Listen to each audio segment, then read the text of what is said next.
আমি মামুন। এবারে বোঝাবো ইলেকট্রিক কারেন্ট, ভোল্ট, অ্যাম্পিয়ার এবং ওয়েভ। ইলেকট্রনিক্স কাজ করতে হলে আপনাকে ইলেকট্রিসিটি সম্পর্কে জানতেই হবে। তো শুরু করছি। কারেন্ট কথাটির অর্থ স্রোত। পরিবাহীর মধ্য দিয়ে ইলেকট্রনিক স্রোতকেই আমরা ইলেকট্রিক কারেন্ট বলে থাকি। পরিবাহীর মধ্য দিয়ে কত বেশি পরিমাণ কারেন্ট প্রবাহিত হচ্ছে তা আমরা অ্যাম্পিয়ার এককটি দ্বারা নির্দিষ্ট করি। অর্থাৎ কারেন্টের ব্যবহারিক একক হলো ampere. 1000 milli ampere 1 ampere. Current বা বিদ্যুৎ সম্পর্কে জানার সময় তড়িৎ চালক বল সম্পর্কে একটু জানা প্রয়োজন।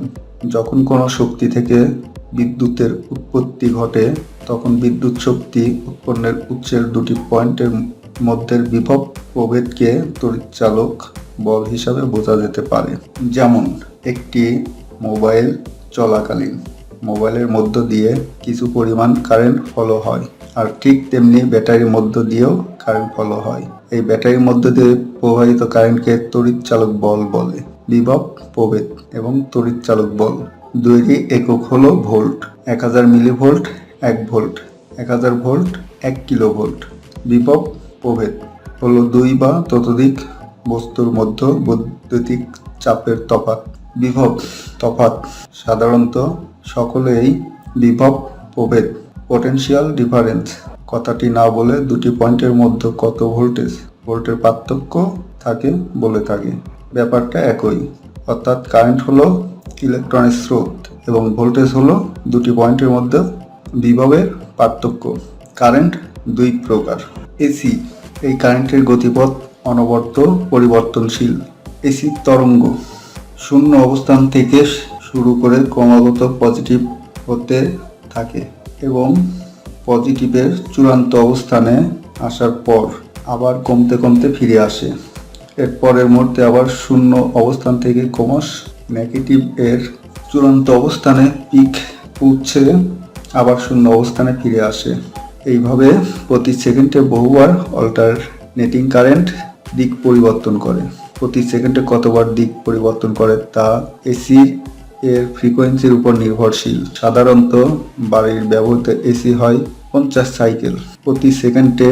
50 CS = 50 হার্জ। সাইকেল তরঙ্গ শূন্য থেকে শুরু করে পজিটিভ চূড়ায় গিয়ে আবার শূন্যে এবং পুনরায় শূন্য থেকে শুরু করে নেগেটিভ চূড়ায় গিয়ে আবার শূন্যে ফিরে আসে। এই পুরোটাকে এক সাইকেল বলা হয়।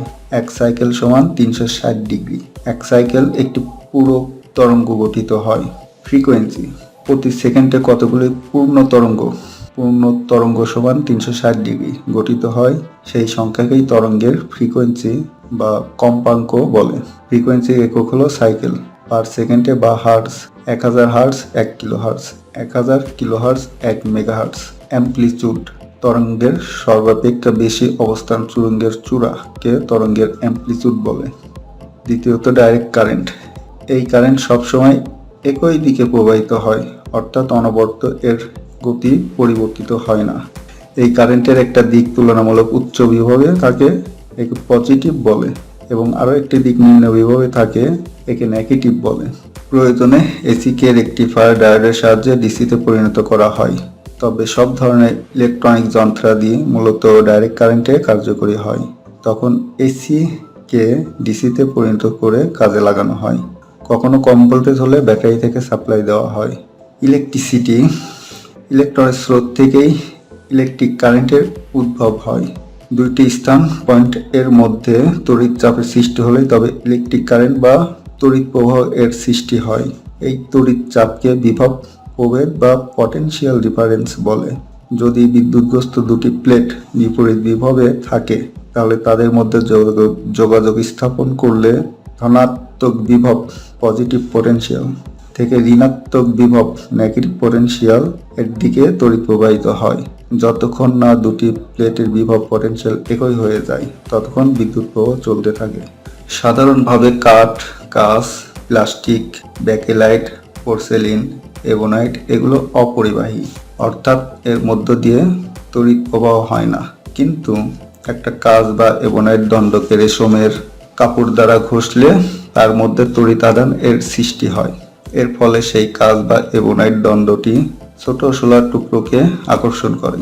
এই অবস্থায় অ্যামোনাইট দ্বন্দ্বটিকে তড়িতাহত বা তড়িৎগ্রস্ত বলা হয়। এটিকে স্থির তড়িৎ বা স্ট্যাটিক্যাল ইলেকট্রিসিটি বলে। ক্যাপাসিটর নিয়ে আলোচনার সময় আমরা এ নিয়ে আলোচনা করেছি। তড়িৎ আধান বা চার্জ দু ধরনের হতে পারে। একটি হলো ধনাত্মক আধান বা পজিটিভ চার্জ, অপরটি হলো ঋণাত্মক আধান বা নেগেটিভ চার্জ। একটি পজিটিভ চার্জ একটি নেগেটিভ চার্জকে আকর্ষণ করে। দুটি পজিটিভ চার্জ একে অপরকে বিকর্ষণ করে। তড়িৎ দু ধরনের, একটিকে স্থির তড়িৎ ও অপরটিকে প্রবাহী তড়িৎ বলে। সাধারণত দেখা যায় সমস্ত বস্তুর মধ্য দিয়ে সহজে তড়িৎ চলাচল করতে পারে না। এইভাবে বস্তুকে কয়েকটি ভাগে ভাগ করা হয়। পরিবাহী, কিছু কিছু পদার্থের মধ্য দিয়ে তড়িৎ সহজে চলাচল করতে পারে। এইসব পদার্থগুলিকে পরিবাহী বলে। বেশিরভাগ ধাতুই পরিবাহী, যেমন রূপা, তামা, aluminium, iron, platinum, nickel, chromium ইত্যাদি। অপরিবাহী, কিছু কিছু পদার্থের মধ্য দিয়ে সহজে তড়িৎ প্রবাহিত হতে পারে না, তাকে অপরিবাহী বলে বা অন্তরক বলে। যেমন কাঠ, কাঁচ, কাগজ, মাইকা, সালফার, ব্যাকেলাইট, মোম, পোর্সেলিন ইত্যাদি। সমস্ত পদার্থের মধ্য দিয়ে বিদ্যুৎ চলাচল করতে পারে না। কিছু কিছু পদার্থের মধ্য দিয়ে অতি সহজেই বিদ্যুৎ যেতে পারে, আর কিছু পদার্থের মধ্য দিয়ে অল্প পরিমাণে বিদ্যুৎ যেতে পারে, আর কিছু পদার্থের মধ্য দিয়ে একদমই প্রায় যেতে পারে না। যে সকল পদার্থের মধ্য দিয়ে অতি সহজেই বিদ্যুৎ, তড়িৎ, কারেন্ট যেতে পারে তাদের সুপরিবাহী বলে। যেমন প্লাটিনাম, রূপা, তামা, অ্যালুমিনিয়াম। সাধারণত সুপরিবাহী ধাতুগুলো দিয়ে বিদ্যুৎ পরিবহনের তার প্রস্তুত করা হয়। তার তৈরির ক্ষেত্রে তামা, অ্যালুমিনিয়াম কিংবা টিন, লোহা জাতীয় ধাতু ব্যবহৃত হয়। ইলেকট্রনিক্স জগতে সাধারণ সার্কিটে, প্রিন্টেড সার্কিট বোর্ডে তামার ফয়েল পরিবাহীর কাজ করে। তড়িৎ প্রবাহ, চলমান জলের স্রোতকে যেমন জলের প্রবাহ বলে, তেমনি কোনো পরিবাহী যেমন তার, এর মধ্য দিয়ে চলমান ইলেকট্রিক চার্জের স্রোতকে তড়িৎ প্রবাহ বলে। প্রবাহ মাত্রা, যদি কোনো ব্যাটারির সাথে তার যোগ করে সার্কিট বর্তনী পুরো কমপ্লিট করা হয়, তাহলে তার মধ্য দিয়ে স্থায়ী তড়িৎ প্রবাহ চলে। এই তড়িৎ প্রবাহের সাথে নলের মধ্য দিয়ে যাওয়া জল প্রবাহের একটা দারুণ মিল পাওয়া যায়। যদি নলের দুটো মুখের চাপের তফাৎ বজায় রেখে দেওয়া হয়, তাহলে নল এর মধ্য দিয়ে স্থায়ী জলের প্রবাহ যাবে।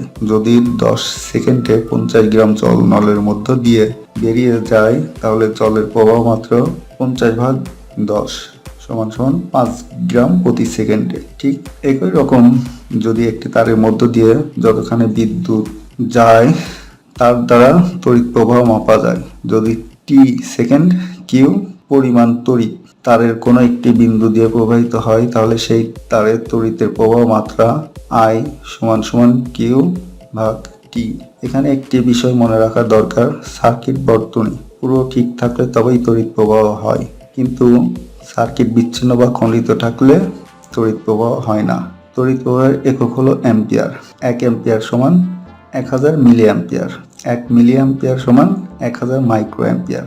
বিভব প্রভেদ বা পটেনশিয়াল ডিফারেন্স, আমরা আগেই আলোচনা করেছি যে দুইটি স্থানের তড়িৎ চাপের তফাৎকে বিভব প্রভেদ বলে।